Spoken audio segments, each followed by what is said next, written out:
বন্ধুরা এমন কি হলো আমাদের ব্ল্যাক হর্সের সাথে, যার জন্য আমাদেরকে আবারও শোরুমে আসতে হলো। আর আসার পরেও যখন কাজ হলো না তখন আমাদের বাধ্য হয়ে আমাদের থানায় যেতে হলো। আর কেনই বা যেতে হলো জানতে হলে ভিডিওটাকে পুরো দেখো। আসসালামু আলাইকুম ফ্রেন্ডস, ব্যাপারটা হচ্ছে আমি আর মোফাজ্জল যাচ্ছি এখন বাগুইহাটি টিভিএস শোরুমে। আর কেন যাচ্ছি সেটা তোমাদের যেতে যেতে বলছি, কিন্তু তার আগে আমি চলে এসেছি মুন্সিতে। আর এখানে এসে আমি একটা চাট বিস্কুট নিয়ে নিয়েছি। আর এটা খাওয়া হয়ে গেলেই আমরা বেরিয়ে পড়বো বাগুইহাটি টিভিএস শোরুমে যাওয়ার জন্য। আমরা এখন বেরিয়ে পড়েছি বাগুইহাটি টিভিএস শোরুম যাওয়ার জন্য। আর আমরা যাচ্ছি কেননা মোফাজ্জলের বাইকের যে ব্লু বুকটা ছিল ওই ব্লু বুকটা হারিয়ে গিয়েছে।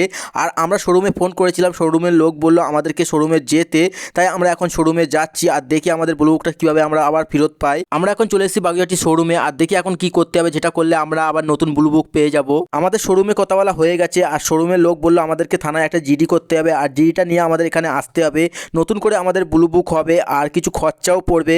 আর কত খরচা পড়বে সেটা তোমরা ভিডিওর লাস্টে জানতে পারবে। তো বন্ধুরা এখন আমরা যাচ্ছি বাড়ির দিকে। বন্ধুরা আমরা এখন আছি রাজার থানায়, যেমনটা শোরুম থেকে বলেছিল আমাদের থানা থেকে একটা জিডি করে নিয়ে যেতে হবে, তাই আমরা জিডি করতে এসেছিলাম। আর জিডিটা আমাদের হয়ে গেছে। আর এই জিডিটা নিয়ে আমরা চলে যাবো কালকে শোরুমে। আমরা আবারও চলে এসেছি শোরুমে, আর থানা থেকে করা জিডিটা আমরা দিয়ে দিয়েছি, আর সাথে পয়সাও দিয়ে দিয়েছি। আর কত খরচা হলো তোমরা নিজেরাই শোনো। কত? 2300 টাকার ফটকা। বন্ধুরা আমরা এখন যাচ্ছি বাড়িতে। ব্লগটা যদি তোমাদের ভালো লেগে থাকে তাহলে অবশ্যই একটা লাইক করে আমাকে ফলো করে নিও। দেখা হচ্ছে পরের ব্লগে, ততক্ষণের জন্য আল্লাহ হাফেজ।